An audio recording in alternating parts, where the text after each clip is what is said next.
আমার এখনো মনে হয় যে আমার পা আগের মতোই আছে।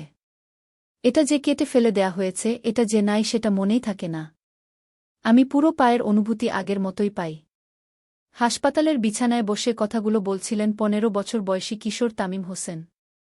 গত ৫ই আগস্ট বিকেলের দিকে ঢাকার মিরপুরে গুলিবিদ্ধ হন তিনি। শেখ হাসিনা সরকার পতনের পর মিরপুরে যে আনন্দ মিছিল হয় সেটাতে অংশ নিয়েছিলেন তামিম হোসেন। এক পর্যায়ে মিছিলে পুলিশ গুলি ছুড়লে একটি গুলি এসে পায়ে লাগে তামিমের।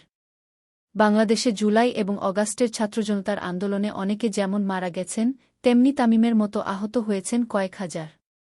এদের কেউ গুলিতে চোখ হারিয়েছেন, কেউ পা হারিয়েছেন, আবার কেউ শরীরে বুলেট নিয়েই বেঁচে আছেন না বাঁচার মতোই। তাদের পরিবারও আছে দুর্দশার মধ্যে। আহতদের কেউ হাসপাতাল ছেড়েছেন।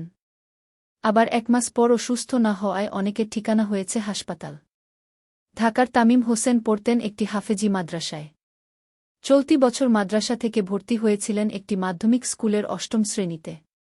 তামিম বলেন, আমি এখন ক্রাচে ভর করে হাঁটার চেষ্টা করছি। আমি ফুটবল খেলতাম। সেগুলো মনে পড়ে। আমার বন্ধুরা খেলবে। কিন্তু আমি খেলতে পারব না, এগুলো মনে হয়।